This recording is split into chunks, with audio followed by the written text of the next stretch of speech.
네. 네. 이제 마이크가 나오네요.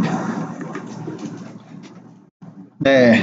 지금 설명드릴 내용은 그 원샷 러닝이라는 그런 방식을 먼저 설명드리겠습니다. 네. 이게 마이크에서 나온 노이즈죠?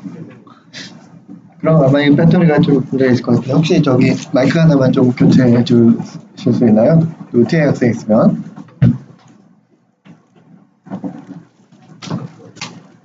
네, 배터리 들어있는 마이크 하나 좀 부탁합니다. 네.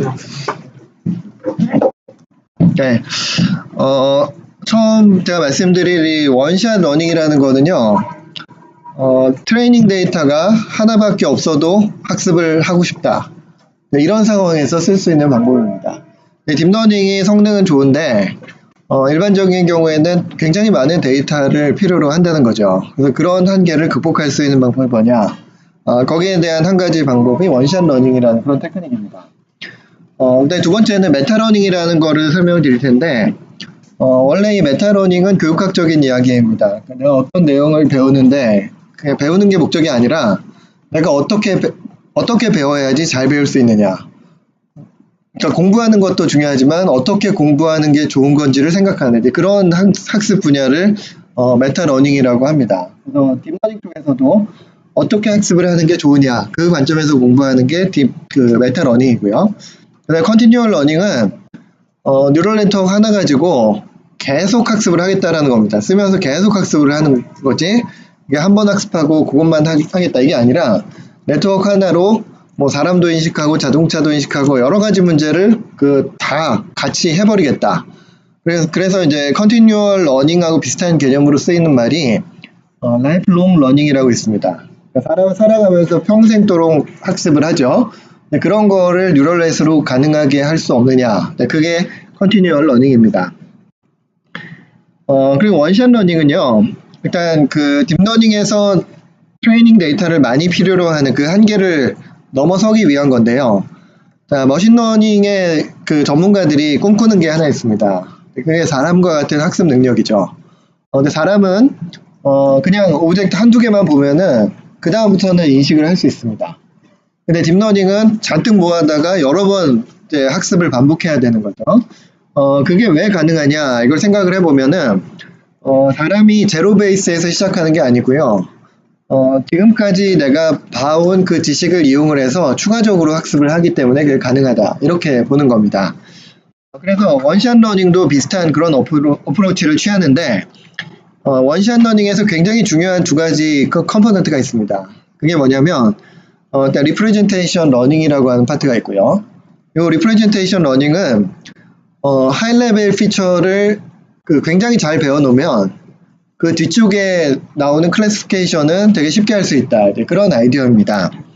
자, 이게 뉴럴 네트워크가 이렇게 생겼죠. 뉴럴 네트워크에서 아래쪽의 레이어, 그러니까 여기서부터 여기까지는 네, 레이저를 쓰겠습니다.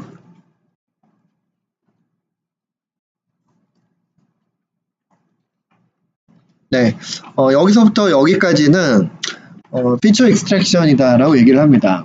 그리고 제가 어제 이렇게 설명을 드렸는데 그 레이어를 하나씩 통과할 때마다 그 문제를 풀기에 좀 더 좋은 형태로 그 피처를 변환을 시켜줍니다. 그러니까 음성인식 같은 경우 여기에는 구분이 어려웠는데 레이어를 하나를 통과하면은 더 쉬워지고 또 통과하면 또 쉬워지고 이렇게 되는 거죠. 그래서 이 위쪽까지 가는 건데요. 실제 클래시피케이션은 요 다음에 이루어지는데 그러면 여기서부터 여기까지는 뭐냐? 그러니까 내가 문제를 풀기 위해서 굉장히 중요한 하이 레벨 그 난리지를 데이터로부터 공급받았다. 그걸 배웠다. 이렇게 보는 겁니다. 그거를 리프레젠테이션 러닝이라고 부르는데요. 이 리프레젠테이션 러닝은 전통적인 용어로는 피처 익스트랙션하고 거의 비슷한 말이고요. 여기 입력 패턴을 이 내부의 어떠한 벡터 또는 어떠한 텐서의 형태로 나타내야지 정말 좋은 정보를 뽑아낼 수 있느냐. 거기에 대한 분야가 리프레젠테이션 러닝입니다. 그래서 리프레젠테이션 러닝은 특정한 태스크에 대해서 학습을 하기는 하지만 목적 자체가 이 태스크가 아니라 좋은 피처를 뽑아내는 게 리프레젠테이션 러닝의 가장 키포인트가 된다는 거죠. 근데 그 딥러닝의 원리 중에 이런 게 있습니다. 일단 피처 익스트랙션이 아주 잘 이루어지면, 즉 굉장히 좋은 하이 레벨 피처를 성공적으로 학습을 하면은 저 뒤쪽에 있는 태스크는 웬만하면 잘 된다. 근데 심지어는 아주 간단한 그 클래시파이어나 아주 간단한 리그레서를 쓰더라도 상당히 잘 된다. 이런 그 티어리가 있습니다. 그러면 그걸 원샷 러닝에 적용하면 어떻게 되냐면, 자, 일단 리프레젠테이션 러닝을 아주 강력하게 합니다. 여기에는 나한테 태스크를 위한 그 타겟 태스크를 위한 데이터가 아주 적다고 하더라도 그 타겟 태스크가 아니라 아주 일반적인 데이터에 대해서 강력하게 학습된 그러한 뉴럴넷을 하나 가지고 있는 거죠. 그 대표적인 예가 이미지넷인데요. 이미지넷을 이용을 해서 이 아래쪽 피처 맵을 이 피처들을 다 학습을 합니다. 그러면 이미지넷을 잘 그 구분하기 위한 신경망은 이 앞쪽에 있는 피처 익스트랙터가 아주 파워풀하게 학습이 된 그런 상태가 된다는 거죠. 그렇게 만들어 놓으면은 일단 피처 익스트랙션이 아주 잘 이루어지게 되고요. 그 이후에는 클래시파이어를 아주 간단한 걸 써도 된다. 이런 겁니다. 아주 간단한 클래시파이어는 예를 들면 K 니어리스트 네이버 같은 게 있습니다. 그 니어리스트 네이버는요, 샘플이 뭐 몇 개만 있으면 현재 새로운 샘플이 딱 들어왔을 때 기존 그 트레이닝 데이터의 샘플 중에 가장 가까운 거 그냥 택하면 됩니다. 그러니까 니어리스트 네이버는 그 소수의 트레이닝 데이터가 있더라도 그 데이터를 이제 쫙 피처 스페이스에 뿌려놓고 새로운 데이터가 들어오면은 그 제일 가까운 걸 찾아서 인식 결과를 딱 출력해주는 그런 방식인데요. K 니어리스트 네이버는 학습하는데 데이터가 많이 필요하지 않습니다. 그래서 이 두 가지를 조합을 하면 어떻게 되냐면요.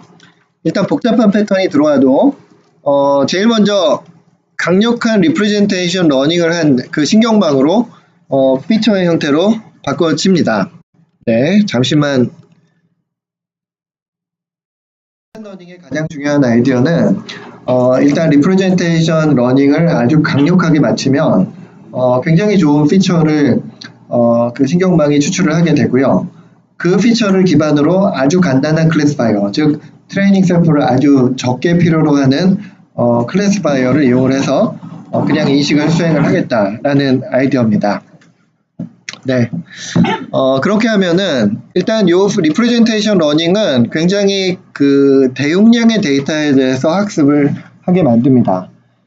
그리고 클래시파이어는 간단한 걸 써서 새로운 클래스를 추가할 수 있게 그렇게 만든다라는 거죠.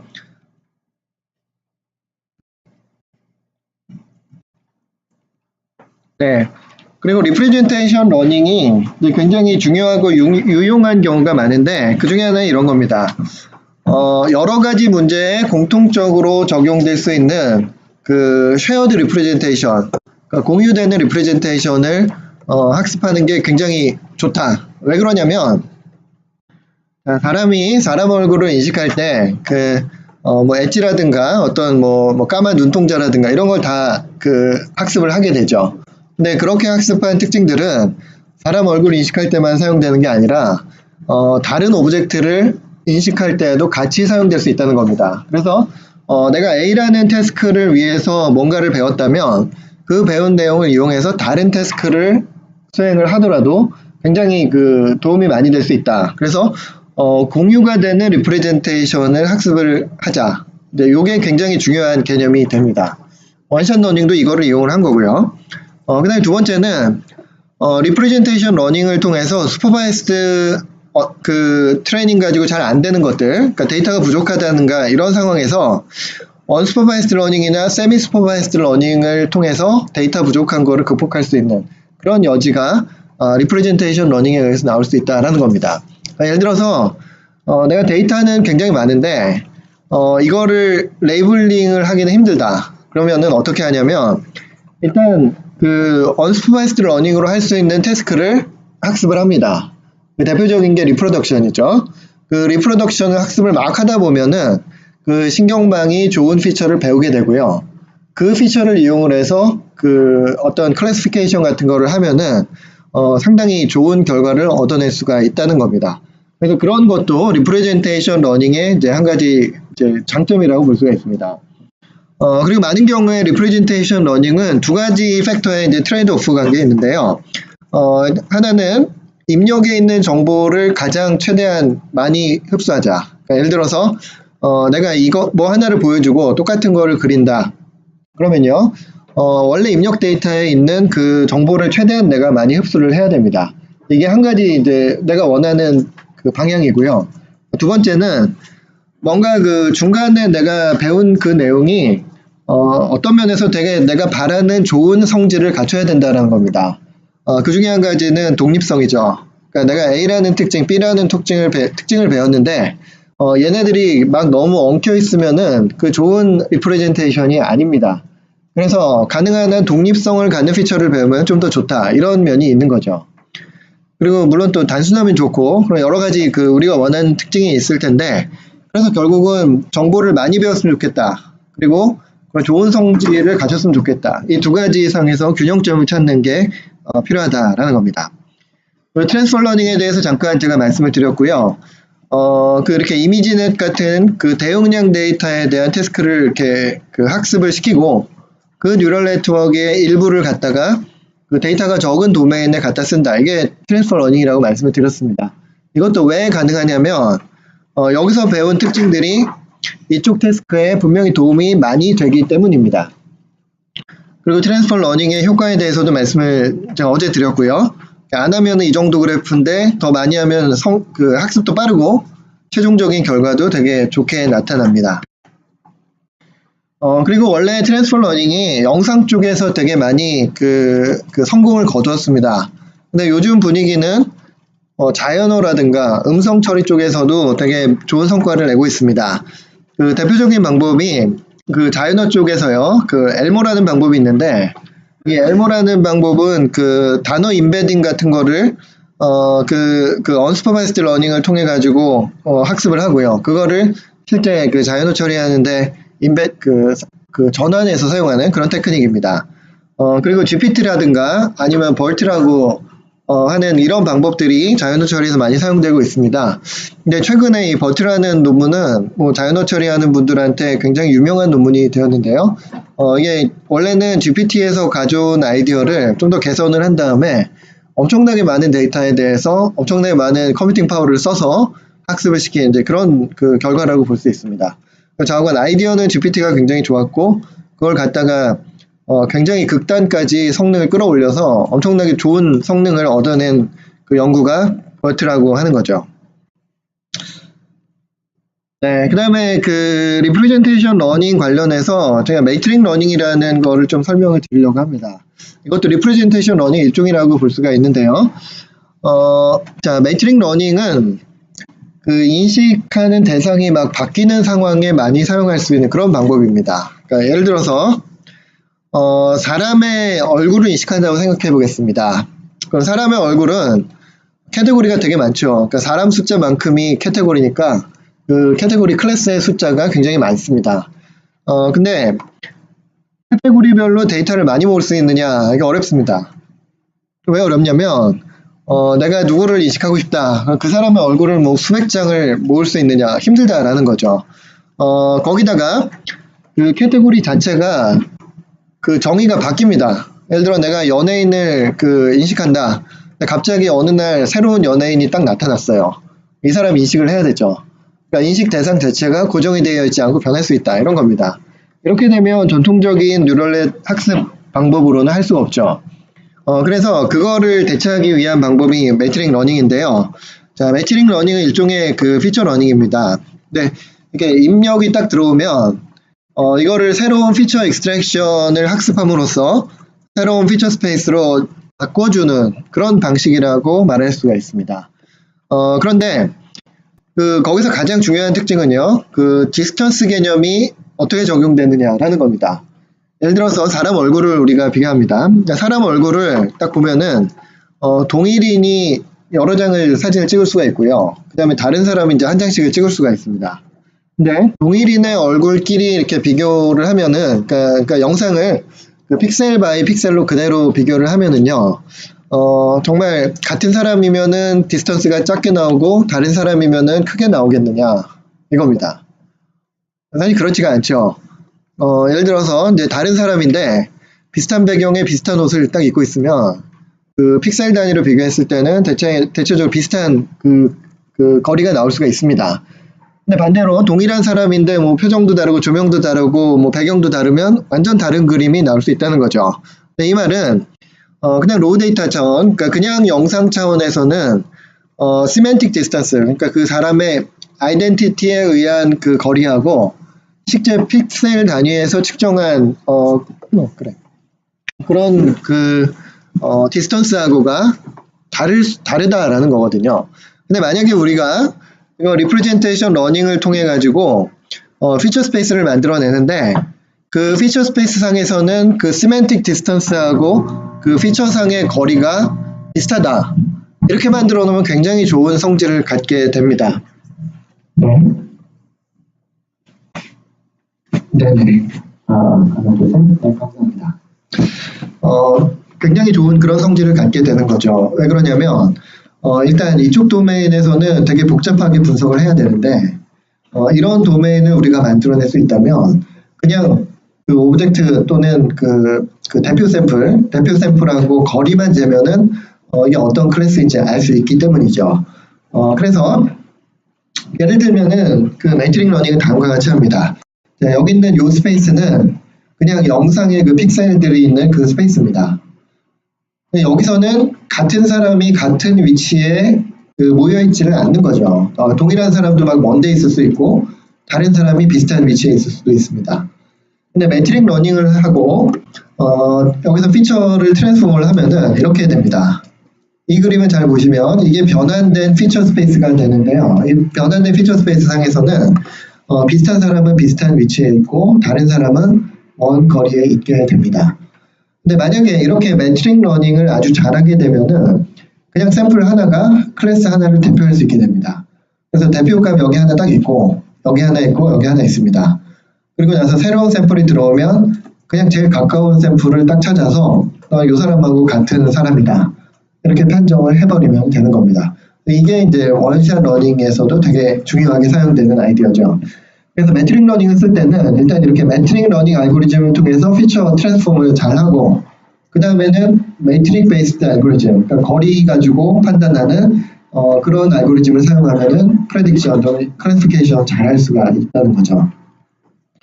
거기에 많이 사용되는 방법 중에 하나가 그 사이어미즈 네트워크라는 게 있습니다. 이 사이어미즈 네트워크는 이름부터가 재밌습니다. 이 사이어미즈라는 말이 그 영어 중에 혹시 우리나라 말 중에 샴쌍둥이라는 말 혹시 아십니까? 샴쌍둥이. 좀 끔찍한 얘기지만 이제 머리가 붙어있는 쌍둥이를 샴쌍둥이라고 부르죠. 근데 뉴럴 네트워크가 이렇게 있는데요. 여기 CNN이 있는데 쌍둥이입니다. 구조도 똑같고 파라미터도 똑같습니다. 근데 이 CNN을 거치고 나온 이 결과가 여기 한 군데로 모입니다. 그러니까 이게 마치 머리가 붙은 것 같은 형태를 갖는 그런 네트워크라는 거죠. 이렇게 만들고 학습을 다음과 같이 합니다. 여기 X1이 있고 X2가 있습니다. 근데 만약에 X1하고 X2가 같은 클래스에 속하면 여기서 나오는 이 두 개의 피처는 거리가 가깝게 나와야 합니다. 반대로 X1하고 X2가 다른 클래스에 속하면은 이쪽에서 나온 두 개의 벡터가 그 유클리디안 디스턴스가 멀어져야 합니다. 그렇게 학습을 하는 거죠.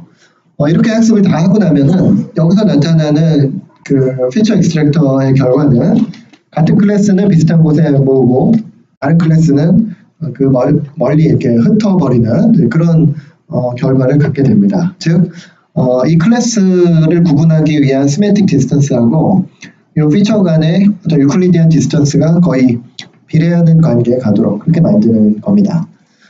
그리고 한 가지 여기다 좀 디테일한 얘기를 드리면요. 이 사이어미즈 네트워크는 사실 오버피팅이 굉장히 극심하게 발생을 합니다. 그래서 실제 학습할 때는 이 CNN을 각각 그 어떤 클래시피케이션을 하는 태스크에서 학습을 잔뜩 시킨 다음에 맨 위쪽에 있는 한두 개의 레이어만을 추가적으로 학습을 해서 이렇게 진행을 합니다. 그렇게 해야지 오버피팅이 좀 덜 발생을 한다는 거죠. 그리고 그걸 좀 더 이제 네트워크 구조 관점에서 만들어 놓은 게 그 트리플릿 네트워크입니다. 이거는 동일한 네트워크 3개가 있고요. 여기에 X가 들어가고 X하고 다른 클래스 하나, 그 다음에 X하고 같은 클래스 하나, 이렇게 3개 샘플이 동시에 들어갑니다. 그렇게 들어가서 1위로 갔을 때는 그 디스턴스가 커지도록 학습하고요. 1위로 갔을 때는 디스턴스가 작아지도록 학습을 하는 겁니다. 그리고 저거를 로스라는 개념으로 설명을 하면은 이거 트리플릿 로스가 되고요. 이 트리플릿 로스의 개념은 이렇게 됩니다. 샘플이 센터가 되는 샘플이 하나 있고요. 같은 클래스의 샘플 하나, 다른 클래스의 샘플 하나가 생깁니다. 그리고 피처 스페이스 상에서 이 거리는 멀어지고 이쪽 거리는 짧아지도록 학습을 하는 거죠. 그러면 결국 매트릭 러닝이 이루어지게 됩니다. 그리고 그걸 이용한 원샷 러닝 시스템 하나 소개해 드리겠습니다. 자, 일단 이렇습니다. 축구공은 같은 거고요. 그다음에 코끼리 같은 거죠. 축구공과 코끼리는 다른 그런 클래스입니다. 이렇게 됐을 때 뉴럴 네트워크 자체가 얘네들은 비슷한 벡터, 얘네들은 다른 벡터, 얘네들은 또 비슷한 벡터가 나오도록 그렇게 학습을 합니다. 그렇게 만든 다음에는 대표 벡터가 하나씩만 있으면, 그러니까 샘플 클래스마다 샘플이 하나씩만 있으면 일단 새로운 게 누구랑 제일 가까우냐 이거를 측정하면은 그냥 인식이 돼버리는 거죠. 그러니까 여러 개의 데이터 필요 없이 데이터별로 하나씩만 딱 샘플이 있어도 된다는 겁니다. 근데 저건 이렇게 해서 원샷 러닝을 할 수가 있는데요. 가장 중요한 개념은 디스턴스가 아주 강력하게 잘 반영되는 그런 피처 익스트랙터를 써야 된다라는 겁니다. 그래서 거기에는 딥러닝이 사용이 되고 대용량의 트레이닝 데이터를 가지고 그 피처 익스트랙터를 학습을 하는 거죠. 네, 그리고 원샷 러닝이랑 관련돼서 메모리 네트워크 얘기도 좀 했으면 좋겠는데 시간이 없어서 건너뛰겠고요. 메타러닝 말씀을 좀 드리겠습니다. 메타러닝도 역시 사람이 굉장히 적은 데이터를 딱 보고 순간적으로 딱 학습을 해버리는데 저걸 어떻게 하면은 뉴럴넷도 그렇게 하게 만들까? 그거를 공부를 한 겁니다.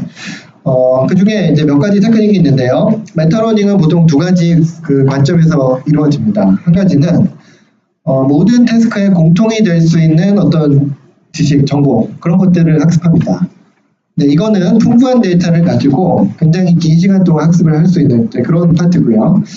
실제 새로운 태스크가 딱 주어졌을 때는 그 태스크를 위한 전용 정보를 아주 빠른 시간 안에 적은 데이터로부터 학습을 할 수 있도록 그렇게 만듭니다. 그렇게 하기 위한 방법은 굉장히 많습니다. 아까 말씀드린 원샷 러닝도 그거하고 직접적으로 관련이 있다라고 말씀을 드릴 수 있고요. 또 다른 방법은 옵티마이저를 학습하는 겁니다. 제가 아까 여러 가지 옵티마이저를 설명을 드렸죠. 옵티마이저는 그레디언트가 주어졌을 때 어떻게 웨이트를 업데이트하느냐 그 부분이라고 말씀을 드렸습니다. 자, 여기에는 업데이트를 어떻게 하는지를 학습하는 뉴럴 네트워크가 따로 존재합니다. 이게 메타러닝인데요. 여기에 내가 어떤 타겟 태스크를 수행을 하고 싶은데 그 타겟 태스크를 하기 위한 네트워크가 여기 있습니다. 그래서 여기에서는 학습을 쭉 하다 보면은 그레디언트 정보가 있는 거죠. 그레디언트 정보를 이쪽으로 넘겨줍니다.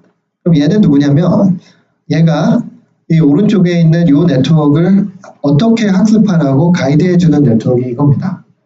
그러면 얘 입장에서 봤을 때는 계속 그레디언트를 계산해서 이렇게 넘겨주는데 이 옵티마이저 입장에서 봤을 때는 이거를 어떻게 사용을 해야지 요 옵티마이지가 더 학습이 잘 될 것이냐 이거를 평가를 계속하는 겁니다. 그렇게 해서 파라미터를 어떻게 업데이트하라는 걸 가르쳐 주고요. 그럼 여기 결과가 나오겠죠. 그 결과를 잘 모니터링을 하면서 이 옵티마이저의 알고리즘 자체를 계속 개선을 해 나가는 겁니다. 그러니까 이걸 학습한다는 거죠. 그러니까 이게 일반적인 러닝이라면 실제 여기 러닝 옵티마이저를 통한 메타 러닝은 이쪽을 최적화함으로써 이쪽의 성능을 개선하기 위한 그런 방법입니다. 식을 보시면 이런데요. 옵티마이저의 식이 이렇죠. 그레디언트가 주어지고 그걸 가지고 이 파라미터를 업데이트를 합니다. 그레디언트 디스턴트는 이거죠. 근데 여기서는 이 업데이트를 해야 되는 이 파트가 어떤 다른 뉴럴 네트워크가 계산을 해줍니다. 그러니까 이 GT에 해당하는 파트가 이 옵티마이저라는 거죠. 그리고 여기에 있는 이 센터라고 하는 거는 옵티마이G의 파라미터입니다. 그래서 이 식을 잘 해석을 해보면 옵티마이G를 최적화하는데 옵티마이저가 하라는 대로 이렇게 학습을 진행을 해서 옵티마이G의 파라미터를 계속 업데이트를 하는 겁니다. 그리고 학습의 대상은 이 옵티마이G라는 거죠. 그리고 이거의 오브젝티브는 결국 이 옵티마이G의 옵티마이저의 파라미터가 어떻게 되었을 때 옵티마이G의 성능이 가장 좋아지느냐 이런 관점에서 학습을 합니다. 즉 얘는 선생님이고 얘는 학생인데 이 선생님의 능력은 학생의 퍼포먼스 가지고 평가를 하겠다. 그런 관점에서 학습이 되는 거죠. 이게 메타러닝의 한 가지 방법입니다. 네, 그리고 또 다른 연구에서는 메타러닝을 꼭 RNN, LSTM처럼 만들어서 하는 경우도 있고요. 그 다음에 MAML, 모델 애그노스틱 메타러닝이라는 방법이 있습니다. 이거는 굉장히 재밌는 아이디어인데요. 내가 지금 어떤 피처를 학습할 것이다. 근데 이 피처는 만약에 타겟 태스크가 다른 게 딱 나오게 되면은 그 타겟 태스크에 대해서 학습을 조금만 해도 그거를 되게 잘할 수 있는 애를 만들겠다 이겁니다. 그래서 예를 들면은 뭐 이런 거죠. 내가 운동선수를 만든다. 그러면은 모든 운동에 다 잘할 수 있는 기초를 닦아주겠다. 내가 음악을 가르치겠다. 그러면은 모든 음악을 다 잘 할 수 있는 악보를 보는 기본기 같은 걸 가르쳐주겠다. 이런 개념입니다. 그림으로 나타내면 이런데요. 자, 현재 파라미터의 위치가 여기 있습니다. 그리고 세 가지 태스크를 앞으로 수행을 할 겁니다. 근데 그 세 가지 태스크별로 그레디언트를 우리가 계산을 할 수 있죠. 그레디언트가 이렇게 나왔습니다. 이쪽 그레디언트, 이쪽 그레디언트, 이쪽 그레디언트 이렇게 나왔습니다. 근데 이걸 이용을 해서 바로 파라미터 업데이트를 하는 게 아닙니다. 그게 아니고 내가 다음에 어딘가로 이동을 할 겁니다. 그래서 이동을 해서 거기에서 이 그레디언트 방향으로 이렇게 이동을 하면은 이놈이 되게 퍼포먼스가 좋아야 합니다. 다시 한번 말씀드리겠습니다. 현재 위치가 여기라면 여기에서 이 방향으로 가야 되는데 이 방향으로 지금 가는 게 아니고요. 나중에 내가 하는 거는 태스크를 배우는 게 아니라 기초를 배우는 겁니다. 그래서 이쪽 어딘가로 갈 텐데 이쪽으로 갔을 때 여기에 가서 이 방향으로 이동을 하면은 학습이 되게 잘 되게 이 방향을 결정을 하는 겁니다. 이런 게 메타러닝인 거죠. 그래서 이 메타러닝의 그 목적을 다시 한번 말씀을 드리면 새로운 태스크가 들어왔을 때 그 태스크 방향으로 로스 펑션을 좀 미니마이즈 하는 방향을 조금만 이동을 하면은 그 효과가 맥시마이즈 되도록 하는 그런 학습 방법이 메타러닝입니다. 그러니까 이거하고 원샷 러닝하고의 관계는 메타러닝을 굉장히 잘 해놓으면은 이렇게 생긴 네트워크를 갖고 있게 되는 거죠. 그리고 그 네트워크가 있을 때는 적은 수의 샘플 가지고 학습을 딱 해버리면 갑자기 성능이 쑥 올라가서 좋은 성능을 얻을 수 있게 된다. 그런 관점에서 볼 수 있습니다. 그리고 메타러닝의 알고리즘은 이렇게 생겼는데요. 여기 보시는 이 파트가 여러 가지 태스크에 대해서 그레디언트를 측정하는 그런 파트입니다. 근데 이 그레디언트는 측정만 하고 실제 업데이트는 나중에 하는 거죠. 실제 그레디언트를 측정을 한 다음에 어디로 가야지, 어디로 가서 그 그레디언트로 갔을 때 성능이 제일 좋으냐, 그 방향을 찾아가는 게 메타러닝 알고리즘입니다. 네, 그다음에 마지막으로 컨티뉴얼 러닝 조금만 설명을 드리겠습니다. 컨티뉴얼 러닝은요, 그 사람이 일생을 살면서 계속 배우고 계속 지식을 축적해 나가는데 그거를 뉴럴넷으로 하기 위한 방법입니다. 근데 실제 그게 잘 되냐면 전통적인 뉴럴넷은 잘 안 됩니다. 왜 안 되냐면 이 그림을 보여드리겠습니다. 자, 이거는 5가지의 서로 다른 태스크를 한 개의 뉴럴넷 가지고 학습할 때 나타나는 현상입니다. 이 그래프가 그 성능을 나타내고 있고요. 이건 시간축입니다. 자, 맨 처음에는 첫 번째 태스크를 학습을 시킵니다. 그럼 그 태스크는 성능이 쭉 올라가겠죠. 그 다음에 동일한 네트워크를 가지고 다른 태스크를 학습시킵니다. 그러니까 두 번째 태스크를 학습을 시키는 거죠. 그럼 두 번째 태스크는 쭉 올라갑니다. 그런데 첫 번째 아까 배웠던 태스크는 어떻게 될까요? 거기에 대해서 성능이 쭉 떨어지는 겁니다. 세 번째 태스크를 학습합니다. 그럼 쭉 올라가는데 아까 배웠던 첫 번째하고 두 번째는 계속 성능이 떨어진다라는 거죠.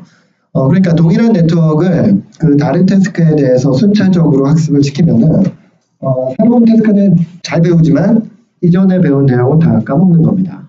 마치 사람으로 치면 내가 1점 배우면 2차를 잘하는데 2점을 배웠더니 2차를 다 까먹어요. 3단을 배웠더니 1, 2단을 다 까먹어요. 남의 일 같지가 않죠. 네, 이런 현상을 카타스트로픽 포게팅이라고 합니다. 그러니까 뉴럴 네트워크는 카타스트로픽 포게팅이라는 그런 문제를 가지고 있습니다. 그러니까 이거는 순차적인 학습을 할 때, 그러니까 이런 문제 때문에 뉴럴 네트워크 하나를 잘 훈련시켜서 다 해먹자. 이거는 잘 안 된 거죠. 이걸 극복하기 위한 방법이 컨티뉴얼 러닝입니다. 컨티뉴얼 러닝에 되게 중요한 아이디어가 하나가 있는데요. 자, 이것도 좀 설명을 하겠습니다. 이거는 17년도에 나온 패스넷이라는 네트워크입니다. 이 패스넷의 아이디어는 하나의 자이언트 뉴럴넷, 아주 큰 규모의 뉴럴넷 하나를 만들어서 다양한 태스크에 공통적으로 적용을 하자. 이런 아이디어입니다. 그러니까 뇌 하나마다 태스크 하나를 하는 게 아니라 뇌 하나를 엄청 큰 걸 만들어서 이걸로 뭐든지 다 하자. 이런 아이디어입니다. 근데 여기에서는요, 그 뉴럴넷의 각 레이어가 블럭 단위로 쪼개져 있습니다. 그래서 어떤 태스크를 딱 할 때는 첫 번째는 어떤 블럭, 그 다음에는 어떤 블럭, 세 번째 어떤 블럭을 사용하도록 그렇게 만듭니다. 나머지 블럭은 사용을 잘 안 하게 만드는 거죠. 그걸 선택하는 방법은 일단 잘하는 쪽을 계속 선택을 하는 그런 방식을 따릅니다. 그래서 이 그림을 보시면은요, 이게 시간축이고요. 여기서부터 이만큼은 한 가지 태스크, 그 태스크의 이름이 폼입니다. 그리고 여기서부터는 두 번째 태스크, 이제 에일리언이라고 하는 태스크를 학습을 합니다.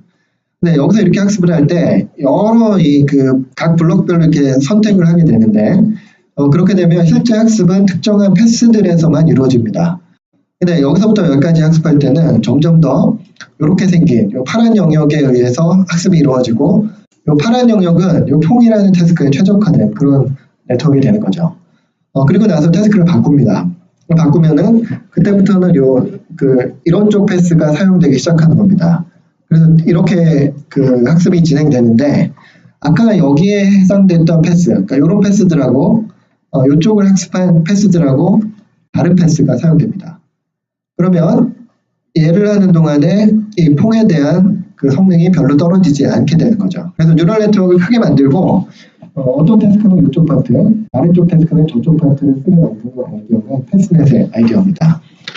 그 다음에 작년에 나온 페이퍼 중에서 이쪽에서 되게 좀 많은 주목을 받은 그런 연구 결과가 있습니다. 이 페이퍼 이름이 재밌는데요. Overcoming Catastrophic Forgetting in Neural Network이라는 페이퍼입니다. 네, 이 페이퍼의 기본 아이디어는 이렇습니다. 첫 번째 태스크가 여기 이렇게 학습이 됐습니다. 그리고 첫 번째 태스크에 의해서 학습된 파라미터가 이 센터 A인 거죠. 그럼 이 센터 A가 여기 있다고 치고 두 번째 태스크를 학습을 합니다. 그냥 학습을 하면은요, 이제 두 번째 태스크가 뭐 이런 쪽에서 이제 옵티말이 있다라고 가정을 하면은 아무 데나 가죠. 이런 데로 가면은 태스크 1에서는 성능이 떨어지게 됩니다. 그래서 이쪽으로 가면은 태스크 2는 잘 되고 태스크 1은 잘 안 됩니다. 근데 여기에는 다음과 같은 텀을 하나를 뒀는데요. 이게 뭐냐면, 자, 여기 있는 그 센터 스타 A라고 하는 파트는 이 파라미터입니다. 그럼 여기에 대해서 그 과거의 다른 태스크에 대해서 학습된 그 옵티멀 파라미터하고 거리를 최소화하는 방향으로 학습을 진행을 합니다. 그러니까 이쪽 텀은 두 번째 태스크를 잘하기 위한 로스 텀이 이쪽 텀이고요. 이쪽 텀은 그 원래 A에 대한 성능을 유지하기 위한 텀이 이쪽 텀입니다.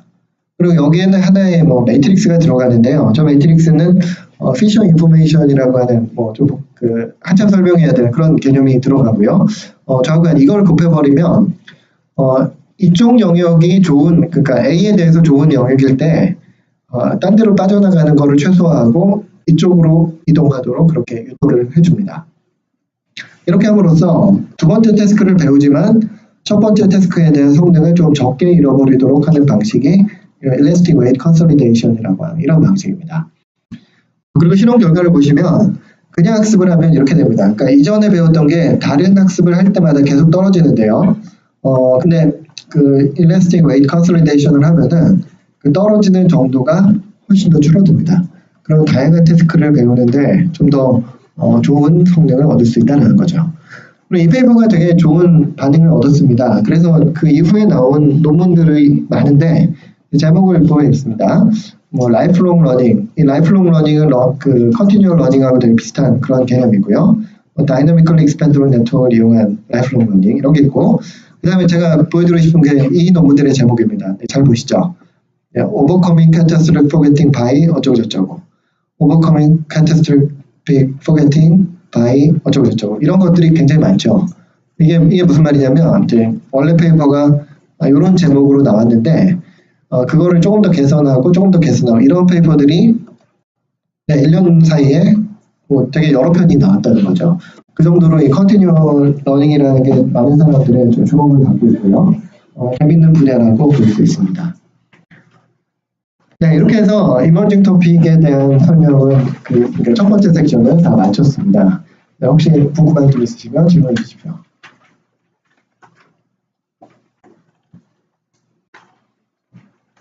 네, 없으시면요 한 5분 정도만 쉬었다가 파이토치 실습에 들어가도록 하겠습니다.